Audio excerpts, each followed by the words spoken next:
have some bureaucrats and some other beneficiaries from the system. They've not done it up to now. So the university works in a special way. As a dean, I'm a dean of a faculty. I can see you just like we are talking, and I discover you have a special skill. Bring it to the university. But what we have now is that for us to employ in the university, you have to go to Abuja to get approval. I can tell you for free. In my faculty, for instance, there are several departments that are having less than 30% of their staff complement, academics complement. That's why the rate of debt within the university system have risen. So the university is a special place. It's not like a civil service. You can go anywhere and have people, so you can't subject, and it's in our 2009 agreement, that the university cannot be subjected to the law, the memos, the pathologies of the civil service or the public service orientation. But that's what we are having. So the UTAS on its own, it's a product of the challenge, just like we developed, we gave the government the whole idea about the TED fund, formerly Education Trust Fund, when we had a strike during the Babangida era, and we were challenged to, okay, how do we get the fund? That's the same way we were challenged. And if you say IPPIS is bad, what is the alternative? We came up with UTAS. It was tested, and it with other districts, it was the best. Yeah, there might be things to be fine-tuned, but it was the best. 100 times better than IPPIS. And the reports are there, they could not release it. So the UTAS on its own recognize the peculiarity of the university system, while actually still allaying the fears of government about corruption, about whatever they want to do, without compromising the university integrity, without compromising the way the university works. Now, IPPIS have actually destroyed our university. A lot of people have jackpot, a lot of our lecturers people are being held promotion areas for way back to 2019, 2018. The universities the VCs have become glorified errand boys. They get memos, they run to Abuja to get more little things done. These are the kind of things we were talking about, and that's the difference. Okay. Under UTAS, which was developed at no cost to the government. At no cost to the government. All this nonsense will not happen. Thank you. Okay, well, so now to the crux of the matter, but as briefly as possible, you drew our attention on the 29th of September to the 21-day ultimatum, I think, and now you're still talking about giving some more time to the government, after which we don't know what happens. So walk us through that. What has been going on after the end or the expiration of these new ultimatums that you're giving to the government? What happens? Thank you so much. First and foremost, let me say, yeah, the ultimatum is because we are a patriotic union and we can't fold our hands and allow the university system to be destroyed. But for our union, our universities will have become just like what our primary schools and secondary schools have been turned to. The ultimatum is necessary because we are lawful union. We are following the law. That's what the Trade Act says. We are giving another 14 days ultimatum because we have had meetings, but it's just like motion without movement. There have been nothing on the table. The government has not shown any seriousness. The government has not shown any intentionality that is intent to solve this problem. And regrettably, the present chief of staff was part of the people that actually brokered the end of the other strike, and our union met not less than twice with the president during that strike as a go-between. But that, so they understood the issue, and we knew what the problem is then. So if by now they are not doing anything, we asked them what has changed. Is it because they are now in power? Are they now part of the problem they said they were going to solve? So we'll follow the law through. And again, why we are doing what we have been doing is to say the Nigerian people should hold the government responsible. Because with the university system has become stable, based on the sacrifice of our members after that strike. We've been working, all our universities are stable, and the government seems to be determined, sadly too, to plunge the university system into another affordable strike action. This will be most regrettable. So we are equally using this forum to appeal to the Nigerians, to appeal to the government, to do the needful and keep our university from the strike action that it is most unnecessary. Thank you. Okay, so since you've been discussing with the government and all that, what really has the government promised that they're not fulfilling now? You're talking about renegotiation and all that. The agreement was reached in 2009. We've been practically begging. That's what we're. Yes. There is nothing. It's just a tale of lamentation. If the government had made any, you see, from history, you discover that our union is actually not a rigid union. There has never been any time when we go on strike and we were able to have everything. We get some things and we have some promises based on what we perceive as the sincerity of the government. We were always and ever ready to invest our trust in a government that over the years proved untrustworthy. But even now, there's even nothing to hold on to that you can say, okay, let's even say based on this, we want to go back. And that's why we are doing what we're doing. Thank you. Okay, so renegotiation involves what? The 2009 agreements, we've known all the things that you requested for. So renegotiation, where will you meet the government halfway? At what point do you intend to compromise to? By the time you talk about meeting the government halfway, it's as if the government has put something on the table. Nothing on the table, that's what we are saying. I've told you that we have had an history of disappointment from government, but yet, as a patriotic union, as academics, as scholars that are committed to what we're doing, we have always been ready to invest our trust. But there should be something to want to trust. There's nothing. And talking about the 2009 agreement, it will interest you that the first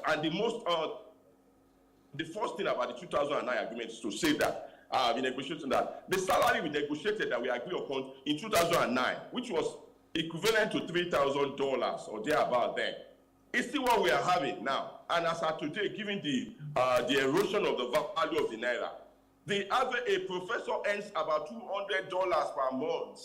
Does that not speak to us that there's an urgent need? There's a danger of imminent total destruction of not just the university system, but of our academics, our nation intelligentsia.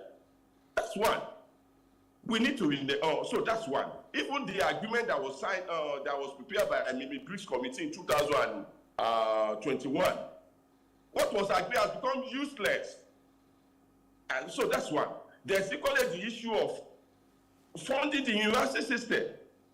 That has not been done.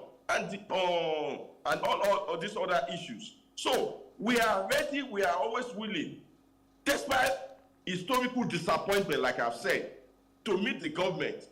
But the government is not even ready to meet us in terms of putting up a viable proposal, showing goodwill. One cardinal principle of negotiation is goodwill. Show goodwill, show commitment. And it is sad that this is not about any other thing, it's about education. Education determines everything in the country. One, the health. Two, even the technology.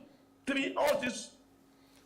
Okay, before we run out of time, let me just understand this. We'll talk about the autonomy of the universities, and a lot of people do not understand why universities will always be crying for funding when they should be able to generate the funds to run the universities. That's one. And secondly, when you talk about the fact that lecturers earn so little, I'm curious to know whether this minimum wage that has been agreed upon will not have a meaningful effect on the salary structure of the lecturers.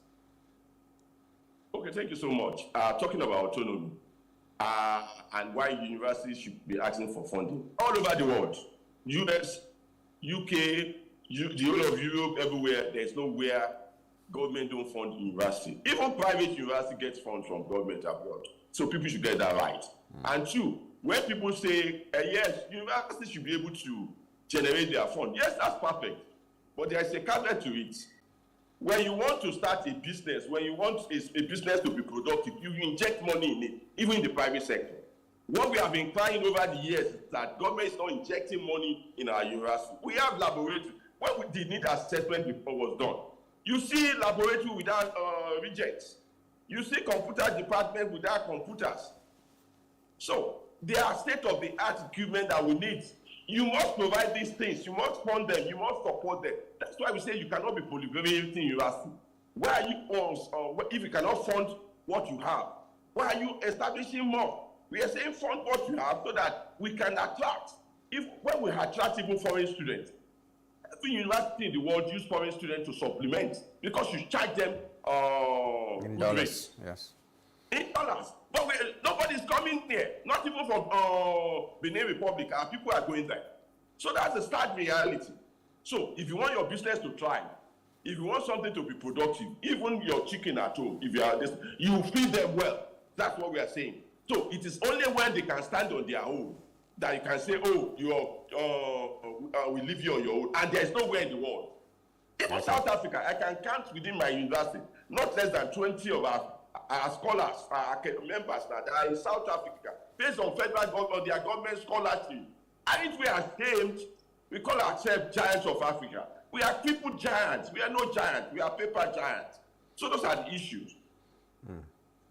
Okay, so minimum wage, as we wrap up, this is the final one. Yeah, minimum wage, what does it have? The consequential adjustments have been out. A professor will be lucky to have 40,000 naira difference. You see, we have, I started by saying the university is universal. If you want your professor, your academia, your scholars to perform like their counterpart, you must be ready to pay them. And you see, because and this is the only profession you have that you need to have a PhD to do. And with a PhD, you're a global citizen. That's why we are having this JAPA all over the place. So minimum wage is not. That's why we say we are not public servants. As a matter of fact, we are at a point in time in this country, and God bless Olagunju Lassis for his recent article. You see the statistics there. About what was not in that article is to say that in 1960 at independence, the only person that earned more than a university professor was the prime minister. And he was earning 800 pounds. Hey, what kind of nonsense? 800 pounds more than the prime minister was earning 800 pounds more than the vice chancellor of University of Ibadan. And no other person, then the next person that earns more than a professor was the chief justice of the federation that was earning 3,600 pounds. And a professor was earning 3,000 pounds. But with the military, with these bureaucrats, with conspiracy, the whole thing changed because these people have a pathological hatred for knowledge and scholarship. Because these people are not equally interested in developing this country. Those are the issues. So, for the university, for the academia, it is not about minimum wage. Okay. The university is a special center. Okay. And people treat university globally, specially. Oh, well, I know that the government is listening right now, and I do hope that they can avert this. We don't want to go into another strike. I know people who have been to school. There are people in school that were supposed to graduate like 2 years ago because of COVID, because of so it's a problem now. Discomfort too. Yeah, we'd like to thank you, Professor Odukoya, for coming on the show. It's a developing thing. We do hope that you don't go on strike, but we might have to call you back another time to give us an update of what is happening. Go on strike. I'll be ready and willing to be with you. All right. Thank you so much for coming on the show.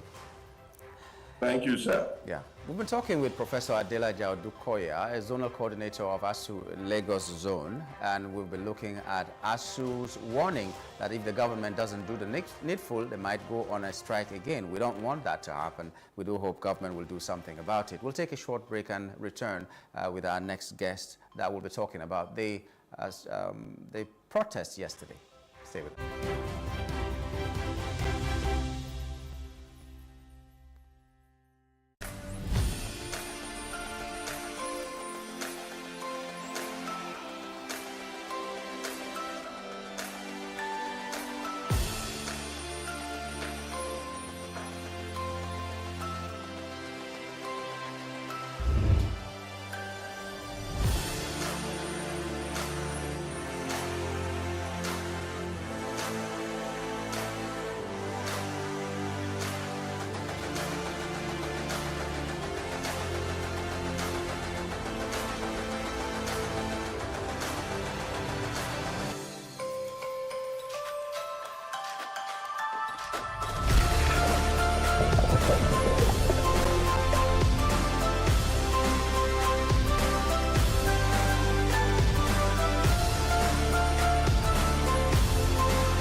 You're in a queue, for example, and you go to...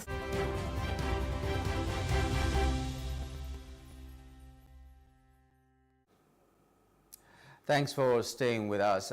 It's now time to look at our second hot topic. Yesterday was Independence Day celebration, and protesters in Lagos gathered to express their discontent with the government's handling of national issues, specifically rejecting the Independence Day celebration. Arriving at the Ikeja underbridge, the former presidential candidate, Sowore, who is a key organizer, emphasized that the protest symbolizes the people's call for change and a desire to move Nigeria towards a better future. During a press briefing, he questioned the government's performance, highlighting how previous administrations misused the opportunities given to them. He criticized the increase in fuel prices, the neglect of public services, and the disparity between minimum and maximum wages, urging government officials to resign to show they truly understand the struggles of the Nigerian people. To discuss with us this morning is Mr. Alfred Ogan, a social commentator. Good morning and welcome to the program, sir. Mr. Ogan, can you hear me? Okay. Yes. Yes, please. Okay, good. Now, there was protest yesterday. I was wondering, were you part of the protest, first of all? I have always choose to be part of any protest in Nigeria since before 2010 and stay counting. Okay. Whenever we talked about our country, I have to be patriotic enough to be part of the movement of the people. So I was there yesterday. Okay, so how did it go, and fantastic. You know, initially, a day before that day, on Monday specifically, you see, if you drive around Lagos, you see the government tried to do what we've known them for, to what they've continuously been doing for years. They tried it on Monday by putting up some, what's it called, all the amok tankers that throws water on protesters and the likes of it. We have it parked. I witnessed it being parked around Ikeja. They were moving around with police truck and the likes of it to intimidate people, and so that they will not be able to come out for the protest. And of course, Nigerians resist and still came out just the way they did in August. They came out in their numbers, and of course, they aired out their point of view yesterday. Okay. So, were you addressed by a government official? Did you meet your target as it was? That is the part we say that the government keeps failing us in every aspect. When we talk about protests like this, it's an opportunity for them to come and relate with the Nigerian people. Come over. Okay, we don't used to see you. All of you guys are always in Abuja. You go there with Agbada and sit there. You will not even contribute the 1 quarter we expect you to go and represent your constituency over there. Now when they say they are coming out to air out their views, why not come out and listen to them? Talk to them, hear what they want to say, hear the points, their grievances and the likes of it, and then relate with them and tell them things will get better. But the government have continuously failed in all of this regard. None of them was there yesterday, apart from the CP, Lagos State, who I must give him a kudos. He tried a lot yesterday. He marched with us from the under bridge of Ikeja down to the Freedom Park at Ojota, and of course with his boys, and stood with us. He got to a time, I must commend him. He had to organize a lot of waters for us. He bought all the waters and of course some beverages also. So these are the angles that we expect politicians and political elite to do. Okay. Now, what would you say the protest so far has achieved? Apart from the Occupy Nigeria, which was done at the time of a listening administration, I would say that, because even at that time, people were thinking that the government was not doing enough. But now we see that the government was really, really a listening government. But now, so far, as APC came into government, let me be specific, because from the time of Buhari till now, it's almost like the same. NSAS was at the time of Buhari, and then NBAT governance was at the time of Tinubu. What has protests achieved? Because we find protesters going to the street an election comes, they go back and vote the same people that they're protesting against. So do you think it is making any impact at all? So much impact, I must confess. And that's why we keep encouraging the youth who are always in duty of staying at home. Anytime we call for protest, we are telling them, come out. It's about time we salvage our country in the hands of these greedy politicians. Just yesterday, before 8 p.m. in the evening, the protesters that was held at the August, the end bad governance we did in August, about 6 of them were being released from Port Harcourt, because we give them ultimatum that you have to release. And of course, as we speak right now, discussion is ongoing. Some other people too will be released before the end of today. So, I mean, it's speaking in diverse of ways. Some person can say now that even the price of food, although it's still expensive or it's still on the high side, but then there are some reduction in prices of some certain things because of the fact that we engaged massively in August and talked about all of these things.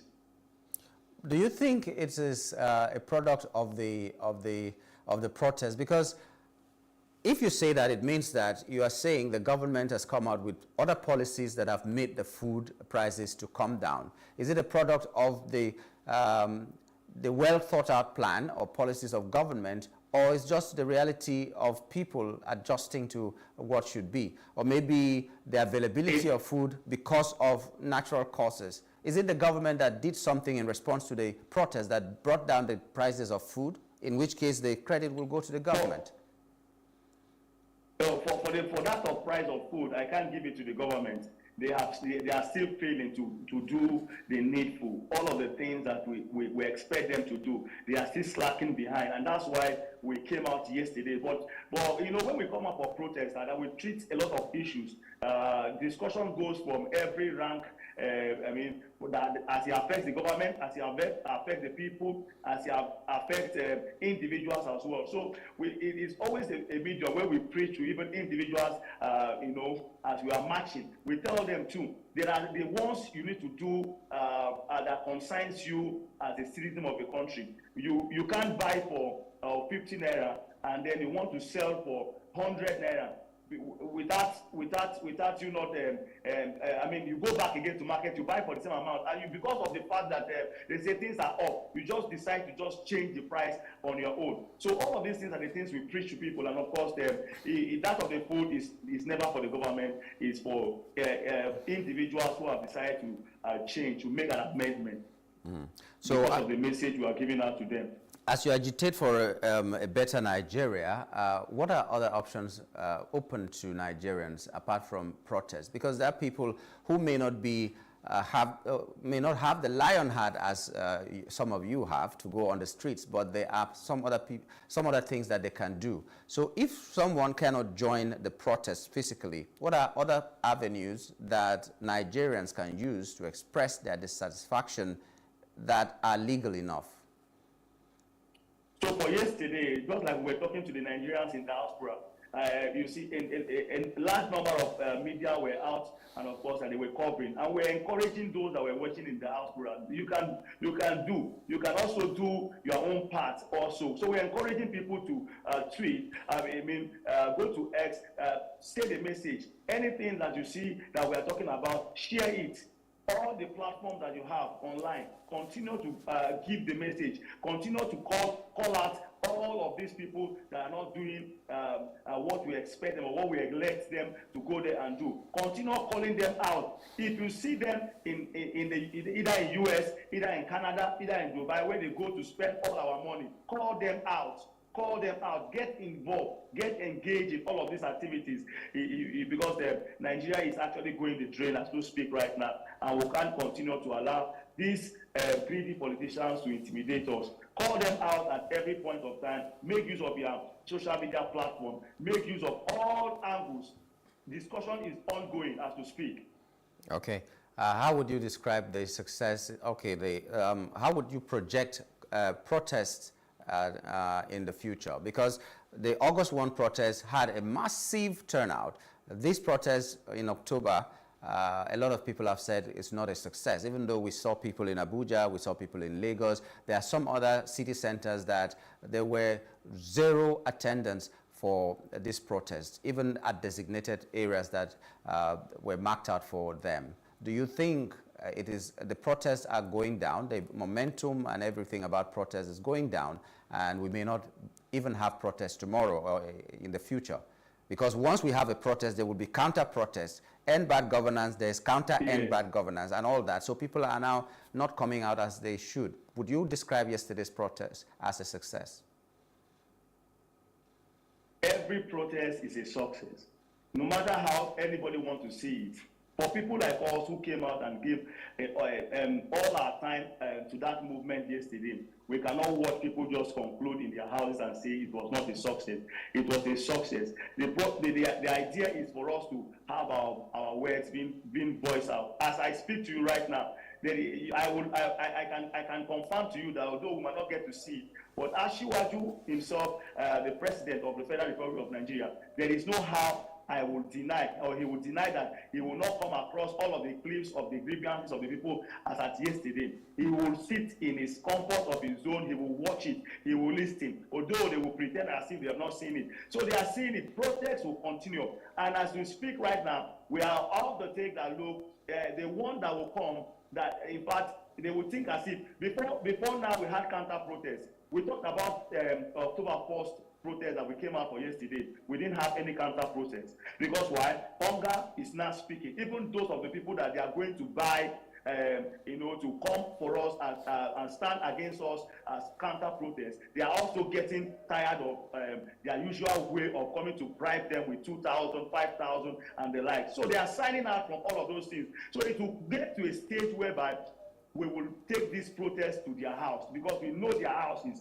That is the angle, that is the level in which Nigerians are going. I think, speaking to some other protesters that were at the field yesterday, some people of this state that is getting towards a dimension where we'll move from their house to house. We will say this is where the local government chairman is staying. This is where we know the local government council is staying. This is where the governor is staying. This is where the House of Rep is staying. And we will march into their houses. That's the level in which protest is now going towards, the direction in which it's going towards, as we speak right now in Nigeria. So nobody should deceive themselves and say, Nigerians will adjust, Nigerians will adjust. We will to get to a point where we will not be able to adjust again and we'll take it to their houses. If we can't find them, we'll see their children. And of course, if we can't find them to answer us the questions we want to ask them, we will ask their children.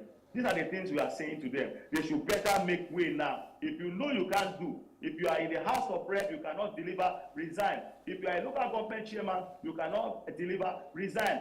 Even up to the point of presidency. If Bola Ahmed Tinubu knows that he cannot be able to deliver, let him resign. That's what we are saying. He has achieved something. Although for us, we will say that he has not achieved anything at all, but he himself, and we have seen that he has achieved one thing, which is his health. I know and I watched watching, we had talked about the songs of Shaky Shaky and the likes of it. He has achieved that now. As we speak right now, his hand is no longer shaking, and of course, it's a good news for him. He has achieved that, so let him resign if he knows he cannot do. That's one good thing. If you ask me, I will say President Bola Ahmed Tinubu has achieved. So if he cannot continue, let him resign. Things are left undone. All right, Alfred, I think this is where we have to wrap it up, but we'd like to thank you for coming, and we'd like to thank you for your courage as well.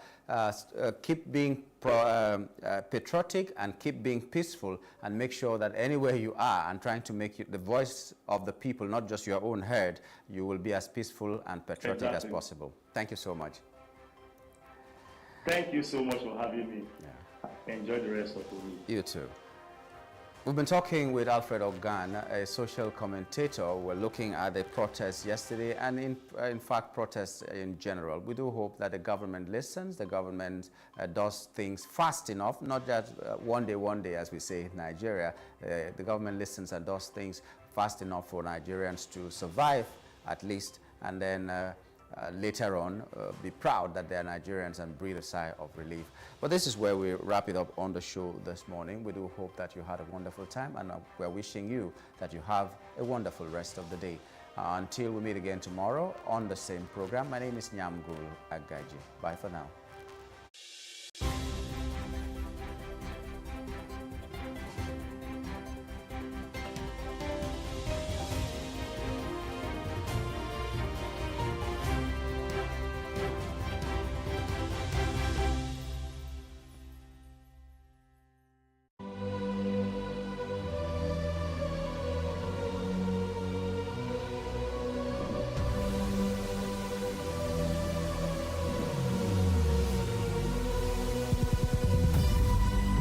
What we do not understand, we will stigmatize. What you can see is the remaining of the tanker that exploded. He suffered equally confessed.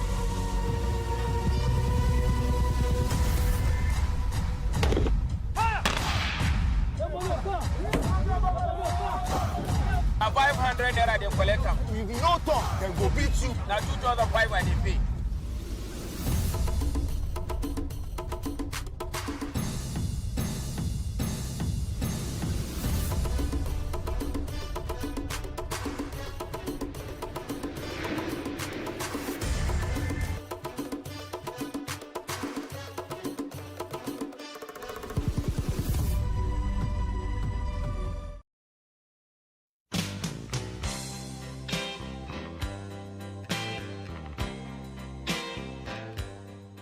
The pandemic opened the world to a new dispensation regarding work. How people work and the career paths they take differ from generation to generation. There are 5 generations present in the modern workplace, each with unique expectations and perspectives. A person's career path is described as the work they do and the roles they hold as they climb up the ladder. Before the millennium, career paths for many was simply linear, which could be a person working at the same organization and growing there till they retired, or a person working in the same role but changing jobs a couple of times. Security and staying power were the cornerstone of this career path. However, with modern technology, a person's career path can be as multifaceted and versatile as the individual wishes. Millennials now work multiple roles in their career trajectories, pursue numerous passions that are sometimes interwoven, and work at different roles in their journeys. Baby boomers and Generation X only considered a job good if it gave them the security to work there till they retire. But for millennials and Gen Z, the workplace has changed and so has the career structure. Millennials often change their career paths or juggle multiple interests simultaneously. Being able to move from one job to another might signal a person's employability and adaptability. Baby boomers tend to believe that working long hours is what defines success and value face-to-face interactions with co-workers. In contrast, millennials believe that innovation and flexibility are key ingredients for success at work. The shift in occupational structures, for example, the increasing gig economy, is leading to polarization in employment, wages, and inequalities. From remote work policies to virtual leadership, the pandemic changed how we work. The opportunity to telework increased for some, such as knowledge workers, but not for frontline workers. Among the benefits are an improved work-life balance for some, as well as changed attitudes to well-being. Teleworking can lead to a higher productivity and lower operating costs for companies. Work is increasingly flexible and decentralized. Working from home or out of a workspace is favored by many because of the flexibility that comes with it. Millennials and Gen Zs prefer flexible work schedules and part-time hours so that they can balance their work and life compared to older generations who prefer security. Some people are social people. You know, when they go to the office, they have friends everywhere. Good morning. How was the football match? You know, you just with your colleagues and stuff like that. That social element at work, a lot of people need it. Me personally, I'm an extrovert, but I'm also high on the introverted side. I like going to parties, I like making friends, but I also like keeping to myself. So at work, I'm not the friendliest. I would smile, I would say hi, but I don't need to So it depends on your personality and what you need. For me, work from home works a lot for me because I get to spend time with my family. I'm always in the house with my partner, and that really makes me happy.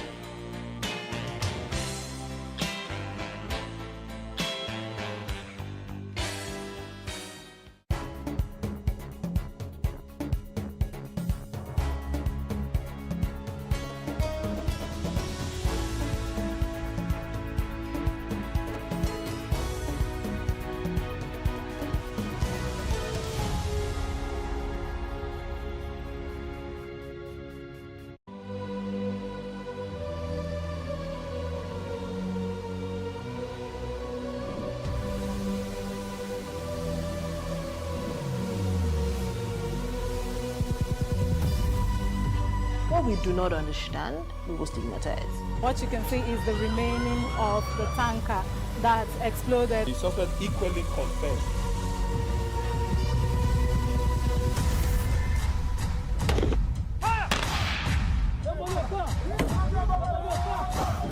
Na 500 naira they collect am. If you no talk, dem go beat you. Na 2,500 I dey pay.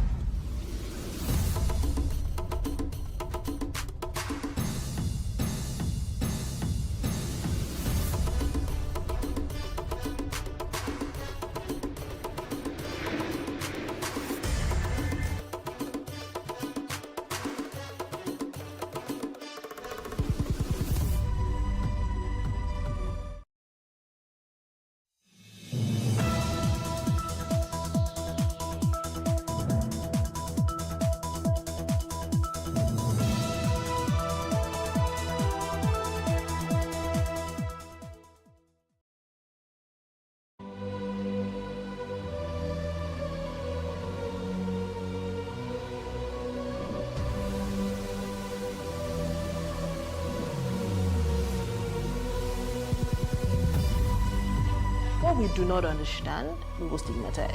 What you can see is the remaining of the tanker that exploded. He suffered equally confessed.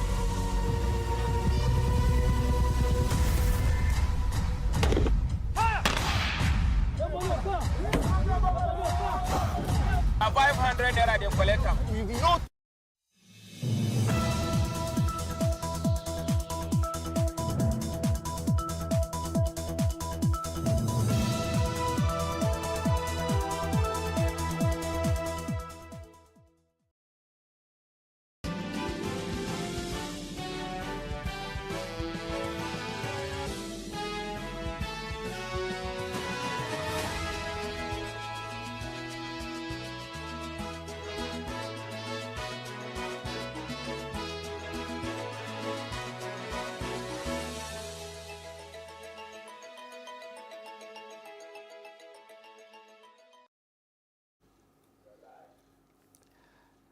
Hello and welcome. My name is Nyamgul Agaji. This is News Brief.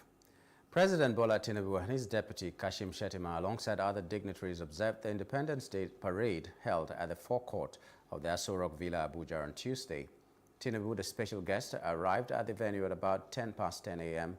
in the company of his wife, the First Lady Oluremi Tinubu, and was ushered onto the saluting dais for the national salute and the national anthem.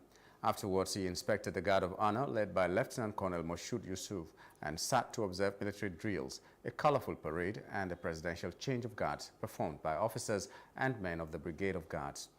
This was followed by the special presidential change and the consequent inspection of the Quarter Guards parade between the outgoing and incoming Guards commanders. Tuesday's Independence Day parade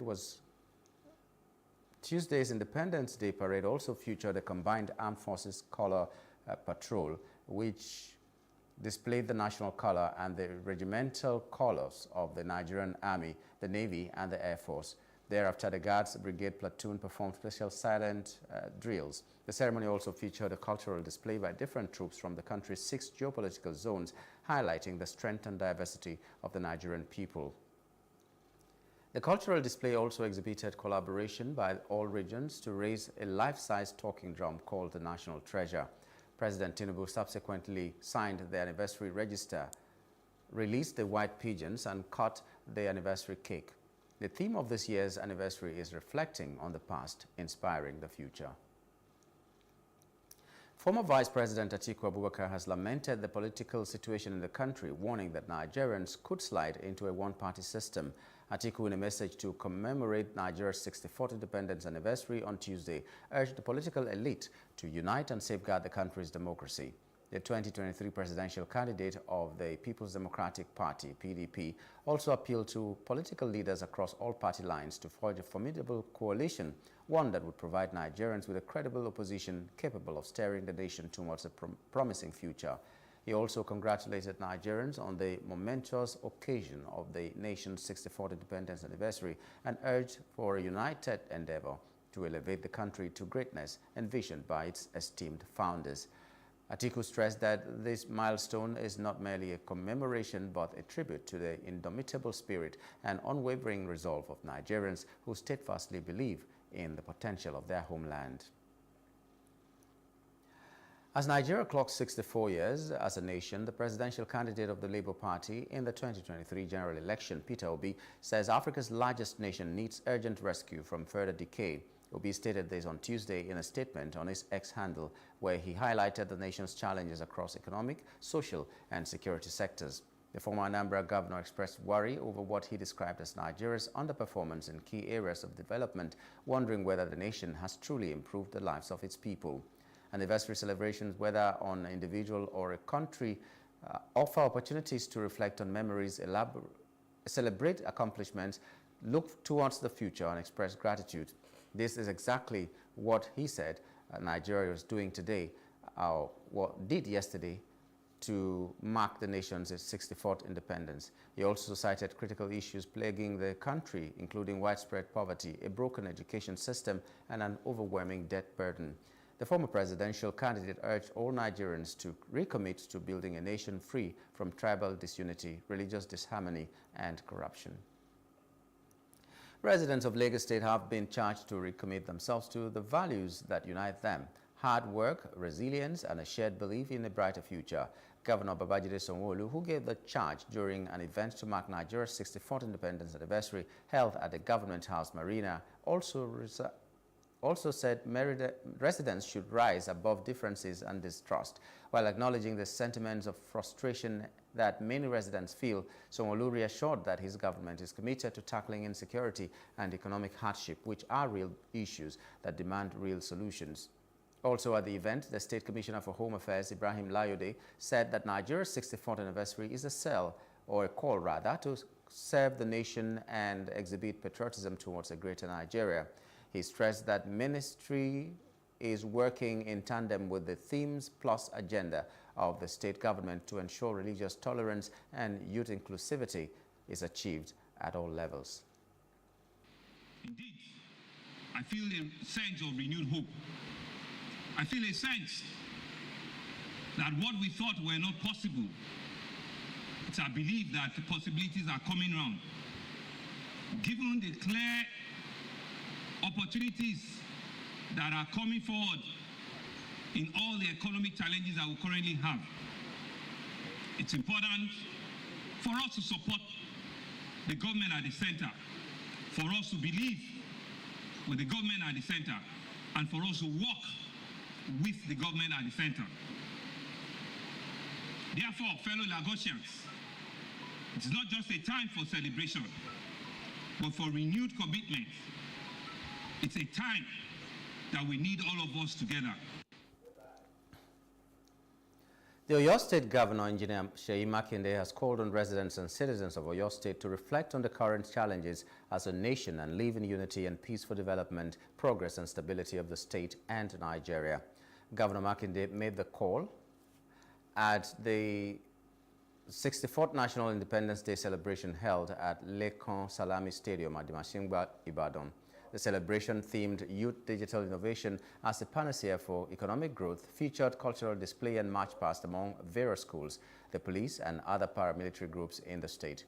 Makinde, represented by his deputy Barrister Bayo Lawal, expressed optimism that better days are ahead despite the insecurity, social and economic challenges the country is facing, stressing that Oyo State government is moving forward in unity. While highlighting various policies the state had embarked upon in solving insecurity, education and social economic problems, the governor promised additional policies to mitigate the fuel subsidy removal's impact on the state's residents.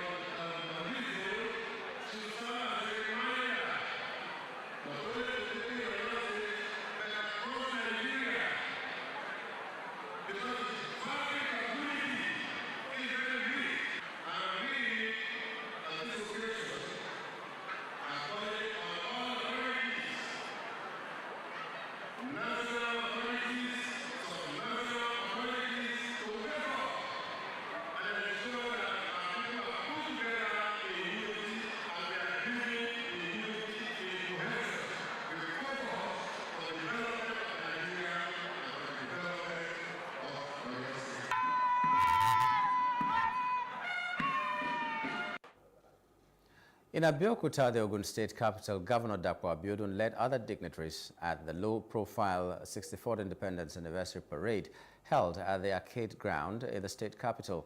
Addressing the residents and visitors to the event, the governor called for a renewed patriotism, prayers, and a deep sense of responsibility as government at all levels find solutions to the current socio-economic challenges in the country. While assuring Nigerians of a brighter future and economic recovery through critical reforms and initiatives, the governor, however, asked for more prayers and support for policies and programs aimed at economic recovery. The federal government remains steadfast in its commitment to creating a brighter future for all Nigerians, ensuring that prosperity and their well-being prevails across the nation. We in Ogun State align ourselves with this beacon of hope.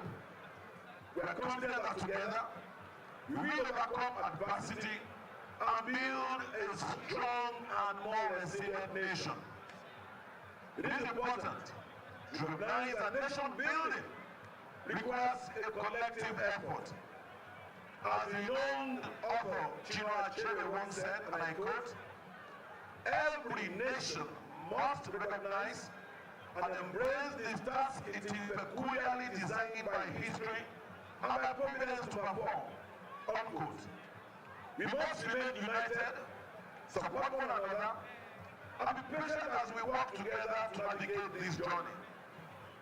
The President's economic policies are designed to foster long-term stability and sustainable growth, and they will require our collective commitment and sacrifice.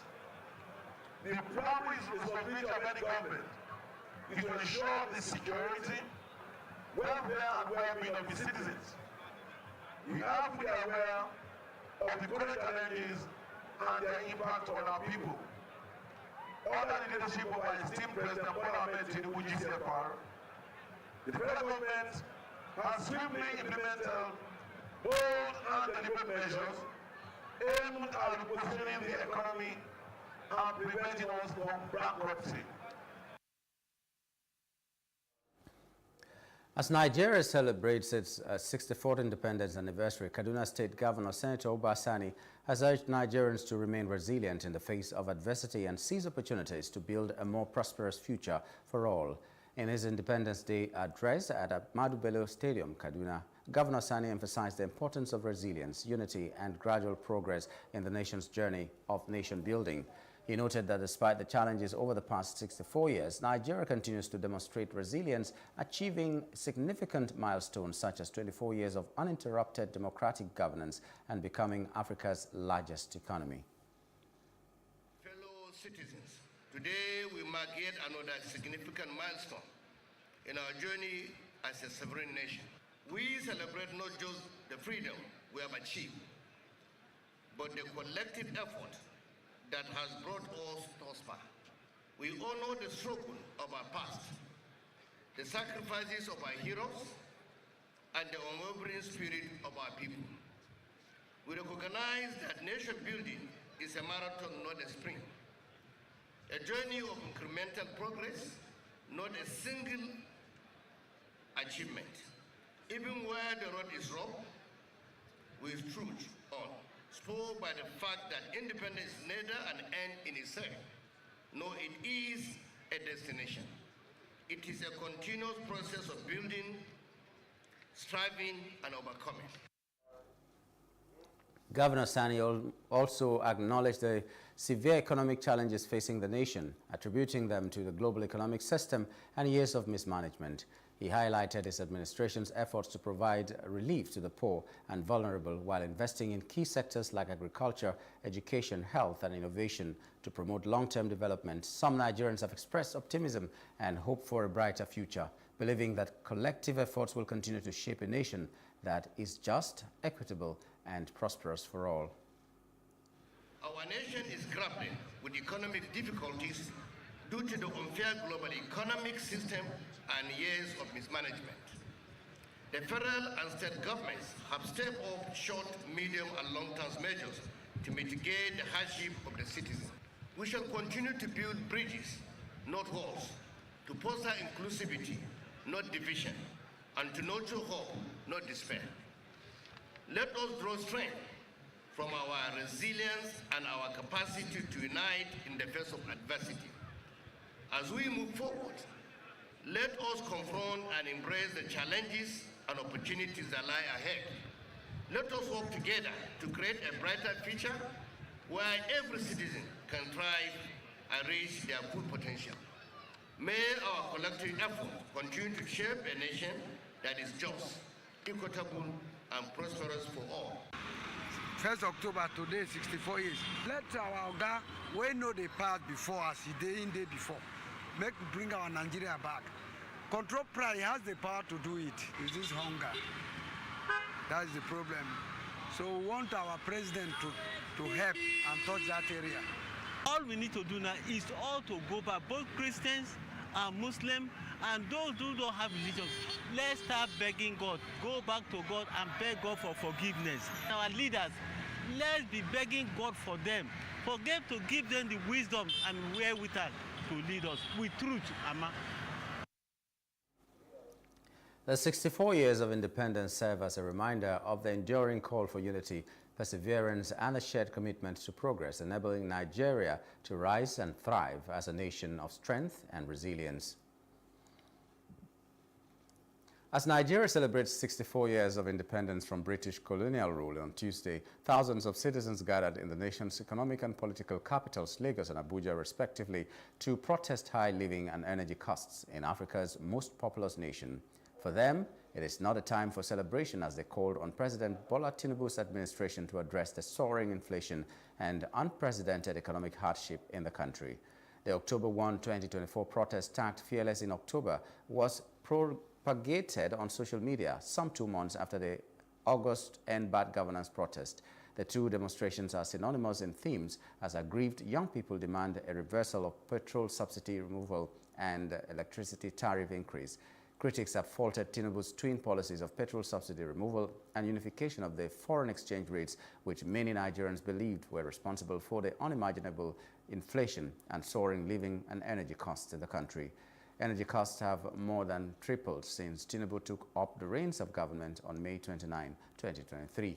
Petrol prices per litre jumped up from around 200 naira to over 1,000 naira, whilst the electricity tariff quadrupled, impacting the manufacturing sector and the pocket of Nigerian households. During his second Independence Day anniversary broadcast on Tuesday, Tinubu pleaded for more patience and time, saying his administration is retooling its economic policies for the good of the common Nigerians. Rivers State Governor Siminalayi Fubara has said that the 5th October 2024 local government election will be another opportunity for Rivers people to witness the rebirth of a new political structure that they can own.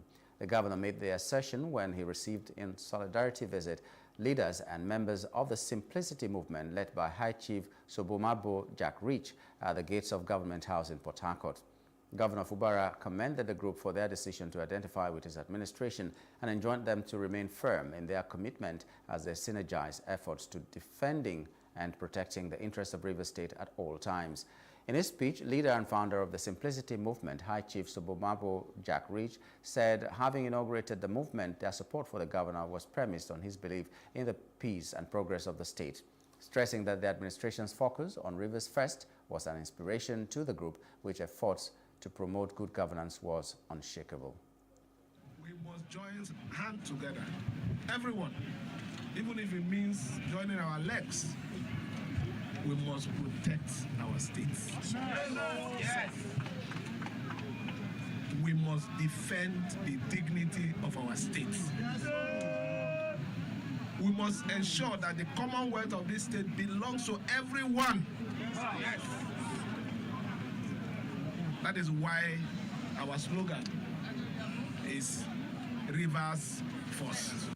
These people have teamed up to frustrate the government, and we know that the government has very good intention for the people of Rivers State. And so we, the people of Rivers State, from our end, have resolved that we are going to support you. We know you don't have the strength to fight, but we are going to fight for you. I did not be so at all. We know you don't even have the arsenal to challenge them, but we are the instrument they used earlier. So we are still available to be used. If we are to stand for good things, we want peace in the state, and that is why we have resolved, we've come together to say, you are our boss, and whatever you say is what we will stand for. Earlier, the CTC chairman of Ogubolo local government area, Evans BP, who was represented by the governor, the flag of the movement, assured Rivers people that supporting the governor will not be regrettable. Meanwhile, a freedom fighter popularly known as General Asabuja pledges his full support for Governor Similaye Fubara. This simplicity group will complement simplified movement to ensure that we bring out all our people, the organic people. I know that everybody, all those who are here, you are not being paid. Are you being paid? This is organic support. It can only come out and stand under the sun, under the rain, to someone you love. Not be so. For me, Sim is the best governor. Not be to they cause trouble for Rivers State. They work with some uniform people, they cause problem. They arrest innocent people, they frame them up. They declare me wanted, waiting I do. I tell the CP, tell them, show the thing what I do. Shall say the former chairman make them come out here. They never come out. Now their papa has. Now their mama has. She remain #1 citizen. If she tell us, make we do a thing, we follow do a thing. Correspondent reports that High Chief Jack Rich, popularly known as Eberi Pakwa, who was also the governorship candidate of the National Rescue Movement, NRM, in the 2023 election in Rivers State. Meanwhile, the Lagos State government has emphasized that the fight against sexual and gender-based violence, SGBV, is not solely the responsibility of the government, but rather a collective effort that requires the participation of everyone. Governor Babajide Sanwo-Olu, represented by his wife, Dr. Ibijoke Sanwo-Olu, made this statement during the Commendation and Awards Night 2024 organized by the Lagos State Domestic and Sexual Violence Agency as part of activities to commemorate SGBV Month. The governor stressed the need for more sexual assault referral centers to provide crucial services for survivors of sexual and gender-based violence. The theme for this year's activities, SGBV, not on my watch, is more than a slogan. It is a call to action for all of us. The fight against SGBV requires the participation of everyone, religious leaders, community heads, families, and individuals alike. It is not just the responsibility of the government or the agency. It is a collective endeavor. Together we must continue to strengthen our legal frameworks, expand our support systems, and most importantly, break the culture of silence that allows abuse to persist. Governor Sanwo-Olu acknowledged that sexual and gender-based violence poses one of the gravest barriers to achieving gender equality. He expressed happiness that more people are now speaking up, reporting cases, and that the sex offenders register is being utilized. In an interview with journalists, DSVA Executive Secretary Adeniyi revealed that the agency has handled over 25,000 cases in the last 10 years.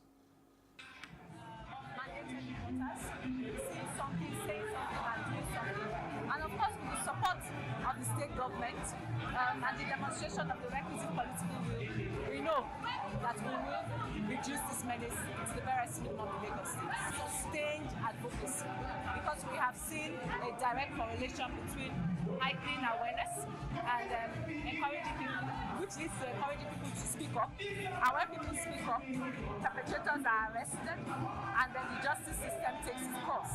And so it's a linkage between creating awareness, encouraging survivors to break the culture of silence, ensuring perpetrators are held accountable, which we believe ultimately will reverse this culture of impunity, which encourages domestic and sexual violence to thrive. I want to celebrate Mr. Selebu, Mr. Project, Mr. Tokandu for giving me a platform to perform. What can I do? What can I say? Can I say thank you, Mr. Governor? Thank you, Mr. Deputy Governor. Some 6,000 people in Haiti are starving, with nearly half the population experiencing crisis levels of hunger as gang violence smothers life in the capital of Port-au-Prince and beyond, according to a new report released on Monday. Despite the arrival of almost 500 policemen in Haiti over the last few months to reinforce the national police and combat the gangs, most of the country's capital remains unsafe. The streets are littered with trash and barricades with burned-down vehicles, remnants of the latest gang activity. From April to June, at least 1,379 people were reportedly killed or injured, and another 428 kidnapped. In addition, gang violence has left more than 700,000 people homeless in recent years. According to the report, IPC, which is Integrated Food Security Phase Classification, released on Monday, Haiti is facing the highest level of food insecurity on record. In business news, Women in Management, Business and Public Service, WIMBIS, has provided financial literacy training to over 250 secondary school girls from Lagos City College in Yaba, Lagos State. Speaking at the event, WIMBIS Executive Director Omowumi Akimbogunwe explained that this training is part of the organization's Big Sister program. The program is designed to boost the confidence of girls aged 14 to 18 and instill the belief that they can achieve their goals. She described the Financial Literacy Initiative as an exciting, interactive and educational program to help these young women navigate their life journeys. In WIMBIS is to inspire and empower women to attain leadership positions. And before you become a woman, you're a girl. So that is why we are taking a step back. We decided to take a step back and have the Big Sister program, where we're sort of engaging the girls at a more tender age to get them to be inspired, first of all, by seeing other big sisters who have gone through the kind of experience that they have gone through and are here to, and they're in different leadership positions. Folake Adama, the chairman of the WIMBIS Big Sister Program 2024, noted that the goal was to encourage participants to dream big, build self-confidence and strengthen their belief in themselves. Some of the beneficiaries expressed that they have been inspired to learn more about financial literacy and feel empowered to be more ambitious. In Nigeria, we focus on teaching mathematics, English, sciences, but we thought, developing soft skills and life skills could even increase your chances of becoming a leader, even as quickly as possible. And one of the things we realized that even those who go to all the other schools, Harvard Business School, it's life skills, it's soft skills, it's those other things that are not the academics that actually propel you to leadership. So we want to take them, we want to start teaching them young, from the age of 14 to 18, to put that as like a foundation for them to begin to believe in themselves, that they can become greater than they could ever think or even. So the Big Sister program is an activity that we do every year and in different schools across the country to help girls learn soft skills like financial literacy, self-confidence, goal setting, career planning, and so on and so forth. These are things that they may not necessarily learn in a formal education setting, but are vital skills for life. We believe that with what WIMBIS is trying to offer, they're trying to educate girls, to take up leadership positions. They're trying to educate girls about their hygiene, and we believe there's a strong alignment within this with this program. And based on the fact that we have a lot of leading women in WIMBIS, We see this as a mentorship pathway for ladies to even learn more about various career opportunities and even how to develop themselves better. To prepare me for the future, because if I learn more entrepreneurship skills, I can be able to handle my business when I grow up. I can be able to set positive goals. I can be able to prepare most essentially for my future. I have been encouraged to know more about financial literacy and also how to empower myself to want more for myself, how to be more ambitious and how to try to groom myself to be one of those change makers. And that's the news brief. For more stories, please follow us on Facebook, X and Instagram, and do subscribe to our YouTube channel, Plus TV Africa and Plus TV Africa Lifestyle. You can also view us on Limex TV and Glow TV apps anywhere in the world. My name is Nyamgul Agaji. Thank you for being there.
As the global economy shifted towards small businesses, governments worldwide have recognized the critical role of entrepreneurs and their ventures in driving economic growth, job creation, and social stability. Now, to ensure the continued success and prosperity of these small businesses, governments must take a proactive approach in developing entrepreneurship policies and programs. Well, coming up on the show, we will explore the multifaceted ways in which governments are promoting entrepreneurship development. On one hand, government must provide an enabling environment for businesses to start and grow through investment in infrastructure, access to financing, and a favorable regulatory framework. On the other hand, government also play a direct role in entrepreneurship development by offering targeted programs and initiatives that support entrepreneurs. As Nigeria celebrates its 64th year of independence, we will examine how the country has been consolidating the successes of its entrepreneurs since gaining independence. Join us as we delve into this on Business Insight and Plus TV Africa. I'm your host, Justin Akadonye.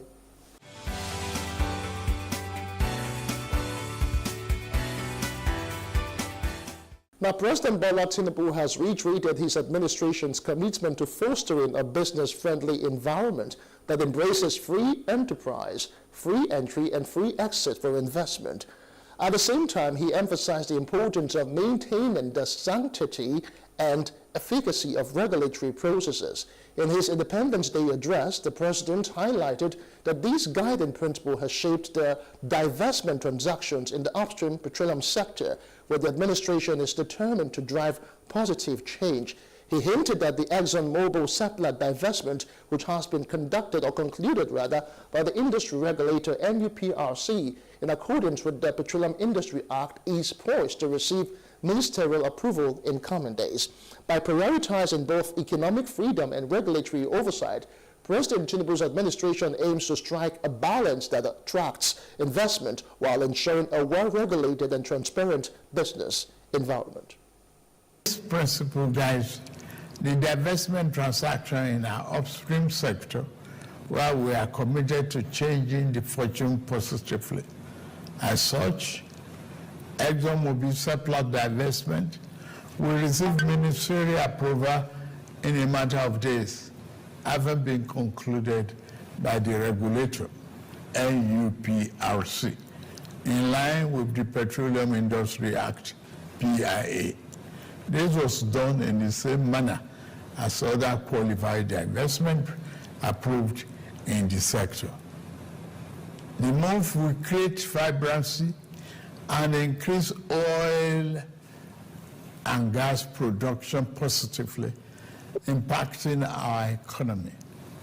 The more disciplined approach adopted by the central bank to monetary policy management has ensured stability and predictability in our foreign exchange market.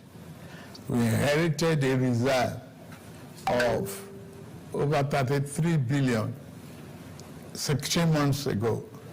Since then, we have paid back the inherited forex backlog of 7 billion. We have cleared the ways and means debt of over 30 trillion naira. We have reduced the debt service ratio from 97% to 68%. Despite all this, we have managed to keep our foreign reserve at 37 billion.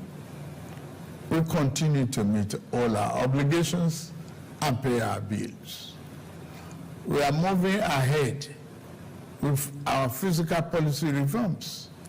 We stimulate our productive capacity and create more jobs and prosperity. All right, that was the president in his earlier address to the nation this morning, talking about how far his administration has fared economically. Moving on now, we'll look into the discussion for this morning. Entrepreneurship offers numerous benefits for society.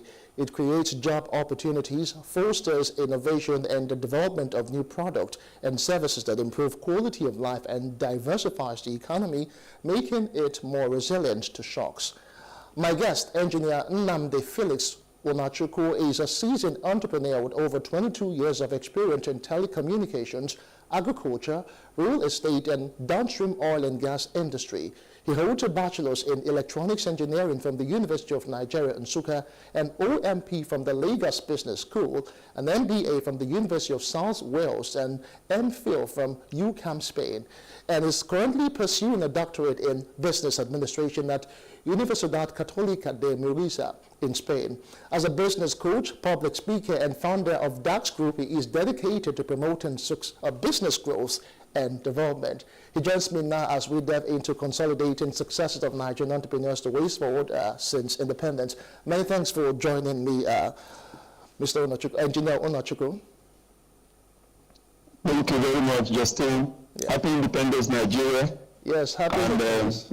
Thank you for bringing me to Business Insights. Okay, let's talk about entrepreneurship development in Nigeria, because right now, you will agree with me that medium, small, and micro businesses are the ones really driving the economy, and they actually employing a whole lot of labor in the country, despite the fact that, unemployment is on the rise in the country. So far, so good. How would you say we have come in terms of entrepreneurship development in Nigeria? Let's start from there. Thank you very much. Well, your question is spot on. Looking at Nigeria 64 and how far entrepreneurship development has fared in Nigeria, I would say that dating back in the 50s, entrepreneurs have so helped this economy in terms of GDP growth. You remember the likes of experts like Salim Sojuku, who was a great entrepreneur in the 50s. We are even told that at some point the Queen had to use his Rolls Royce when he visited Nigeria. And going forward, post-independence, we've heard of great entrepreneurs like Bushuda Abiola of Concord Press. We've heard about Adebayo, we heard about Ekenedi Chukwu, we heard about so many of them entrepreneurs who have helped Nigeria in so many ways. What I can't talk about is how the sustainability has been. But if you look at it from every perspective, entrepreneurs have always remained the drivers of this economy. And in every free market economy, it's entrepreneurs that drive the economy. The government don't have any business in business. Thank God for Nigeria, at some point in the 90s, they privatized and brought in some entrepreneurs. That one was more with a lot of political interests and those in the political position took over some of these establishments that they do very well. But ever since then, entrepreneurs have been the biggest employers of labor in Nigeria.